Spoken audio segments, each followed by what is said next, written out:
R.O. Robinson Ordway is a friend of mine. I've known her for all my life. And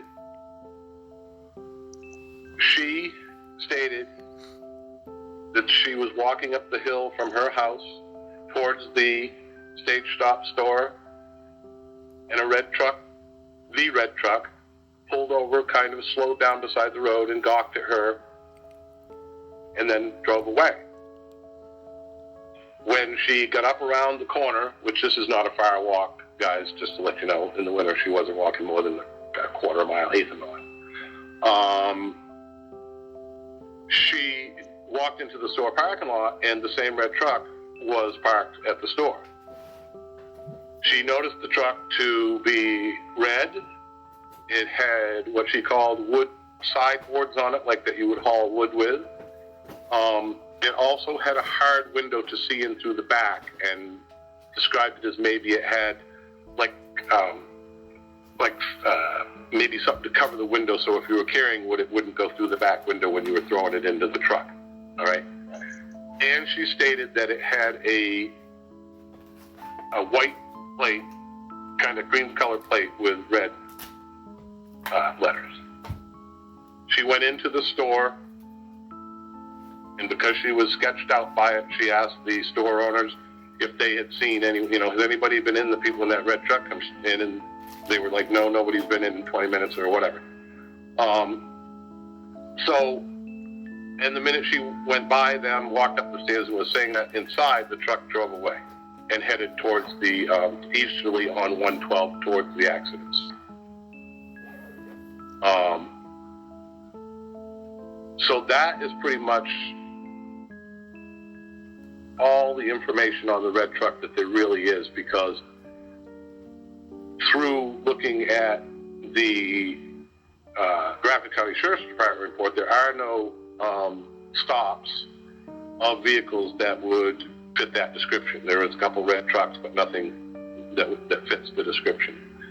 So unless law enforcement actually knows who owned that red truck by some means, because after it left that store that night, how they would have known to look for that red truck is beyond me, because it was never come out about the red truck until days later, when people were questioned about it in the area. So they would have had no reason to be really looking for a red truck. Although coincidentally enough, 3 red trucks were stopped that night and into the morning until like 6:30, 7 o'clock in the morning. Another oddity that, maybe it's just another coincidence, 3 red trucks. I don't know, maybe nothing at all. So to my knowledge, and the family, nobody knows who this red truck belongs to. We've had thoughts, about certain people that lived in the area. I saw trucks similar to it. Took pictures, showed it to her. No, it didn't fit.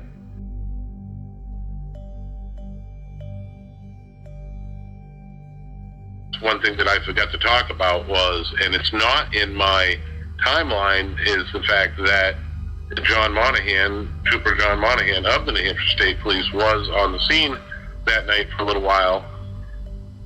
I stopped off but did not sign off, and actually was helping, when Butch Atwood came back, was helping Butch Atwood look for footprints per newspaper articles, and that's all on my blog now at this point in time.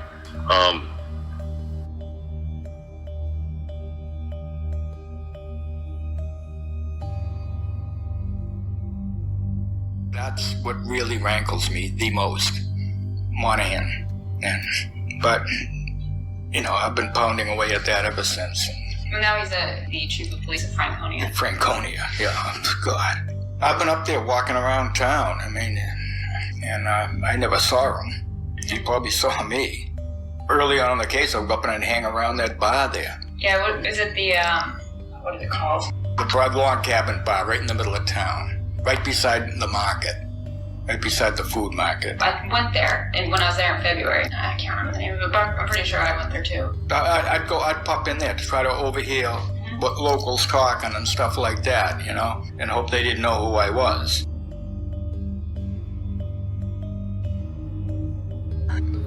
Everybody else went west, Monahan. Nobody went east, and it's your road. It's a state patrolled, a state highway. That means the state police patrol it. We know that because further down on 112, when Julie and Maura and I were camping on Jigga Johnson Campground on 112, the state police were going by all the time. They'd come in the campground. It's their route. It's their beat. So he didn't, on a missing girl, he doesn't go on his beat. He reverses back and goes, whatever the Christ he says he did. Who knows what he did? Only he knows what he did. No one else. His own department doesn't know what he did. Strelson doesn't know what he did. No one knows what he did that night. And they never will. Only Monahan knows what he did, and possibly Maura. But I don't accept that he didn't go east. If he didn't go east, he's the worst cop in the history of the world. You know? But I think he did go east. He says he didn't, but he should have. And I right from the very beginning, I said, if I can't get my daughter back, I want the world to know that this cop had an opportunity. This cop was my daughter's last only hope. The only chance she had of getting out of this was if the cop went down and saved it. And so she's not subject to whatever dirtbag rolls by, and there are plenty. And so that's maybe the best thing that happened with the program. It gave me and afforded me an opportunity to point out to the world what has been hushed up all this time. And that's probably the thing I wanted to do most of the program, probably the reason I did it. I want Monahan exposed as being the worst cop or a suspect. And that's what I consider him. I want everybody to know it too. And I'm unrelenting in that, and I always will be. I'm not letting up. That is the worst police work in the history of the world. What is it? Is it, if you're in New Hampshire, you get one type of a police effort. If you're just a masshole, which is what they call us, you know, support the economy, but you're not worth looking for. Evidently, that's the case. He didn't look for her. That's what he says. Why? What's your job, mister? You know? This is Monahan. This is a guy that didn't look for my missing daughter who's now gone, dead. This is a guy that could have saved her and didn't, unless he killed her. That's what I've got to say. That is not off the table. I'm still saying it. I know it's a heavy load to put on someone, but he deserves it. Especially if he did it, you know? Did he ever tell you that his supervisor didn't know because he didn't write a full report? He never told me anything. I've never spoken to him. You don't get a chance to ask a question. He's under wraps. The police kept him under wraps. He was not available to talk to. Turns out they did ask Monahan what he saw, and I'll read that. So Art asked, have you heard anything about witness A? John says no. Art says about, 001 cruiser being at the scene prior to Cecil Smith showing up. John says, right, that was one of the things that somebody said, hey, did you see that there's this new theory? And I read it briefly. It's not what I saw. I pulled up and Cecil was there. And then I left. I don't believe anyone else showed up afterwards, but you'd have to ask Cecil Smith if somebody did. And he was the only officer there when I was there. Art says, Cecil was driving a sedan, right? John says, I believe he was. Art says, yeah. John says, I believe he was. That's something I'm not 100% on, but I think he was in the Crown Vic that evening. Yeah. So we have at least what I would consider to be perhaps the most credible on this particular fact, because he actually spoke to Smith at the vehicle. He was actually in his own vehicle, rolled down the window, and spoke to Smith, who was in the other vehicle. Uh-huh. Of anyone, I think that he probably has one of the more trustworthy or credible, reliable memories. First he's saying he didn't see the 001 cruiser. Then he's saying he believes but is not 100% sure that he saw the sedan and specifies the Crown Vic. Yes. So on that first part, he didn't see the 001 cruiser. I'm not quite sure how to interpret that. I guess me hearing that, I interpret it as he didn't see another car there. Like he was referring to the theory that there was another police officer. And he's basically saying, well, I didn't see that. I didn't see another police officer. I grant that it's definitely ambiguous. I think that what he's referring to is the theory that Jeff Williams was in 001. Right. That is probably, yeah. Because he says, it's not what I saw. I pulled up and Cecil was there. So to me, he's linking that theory and 001 with the theory that somebody else other than Cecil, which was presumably in this case Jeff Williams, in 001. So that's how I interpret it. Yeah, and I share the frustration that nobody looked east because everyone had just come from the west. Smith came from the west. Monahan came from the west. Nobody saw her. So, again, if you believe she's on foot, the logical conclusion that you would draw is that she didn't go to the west. Right, because you just came from that direction. 2 officers just came from the same direction.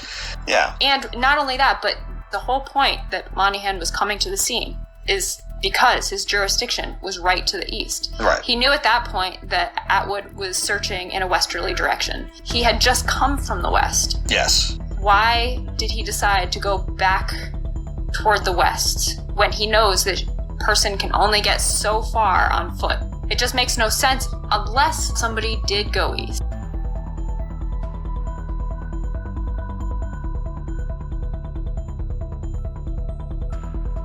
They discuss, that Fred kind of unfairly goes off on Monahan. Monahan's his guy. But I would say, from Fred's perspective, I kind of get it because, Art and Maggie kind of made the point, well, Monahan didn't have anything to do with anything. He wasn't there until much later. But Fred's looking at this from the perspective of you guys are the state police. And Fred accurately points out that the East is Monahan's jurisdiction. So it is a legitimate question. Why didn't you search East? It's not like a crazy thing to say, like, why did you not go to the East, Monahan? Specifically Monahan. To specifically ask him why he chose to go west. Yes. If Smith told him to go west, which he doesn't say, but if Smith told him to go, why didn't he say, well, why didn't I search to the East? It's a legitimate question. I wouldn't accuse Monahan of being, grossly negligent or being nefarious in any way, but I do think it's a fair criticism. Not only that, but think about it in the context in which Mr. Murray is learning this information. Mm-hmm. Well, first he's told there was a state cop there, and he asked the state police, and they say, no, there wasn't. Right. Then he finds out that actually there was, but you can't talk to him, and you can't know anything about what he did. Yeah, you can only talk to me, the Scarinza. Right, and we can't tell you what he did or anything about his narrative statement or anything else. So you're getting that conflicting information about Monahan. I think one of the rhetorical questions that they asked in the show that I was glad that they did, but I wished was not rhetorical, was if it had such a simple answer, why didn't they just tell Mr. Murray this 14 years ago or 13 years ago? Yeah, the lack of a report from Monahan. Right. They never explained that, well, the lieutenant didn't know because he didn't do a detailed report. He did a general service report. Why didn't they say that? Yeah. So I have a hard time blaming him for being upset and perhaps frustrated and distrustful of the state police in particular. Yes. And Monahan was there and he didn't search East. So a decision was made on his part. And, I'm not going to rake him over the coals for it, but I don't blame Fred for asking tough questions and for being upset, certainly, and directing his anger in the general direction of state police.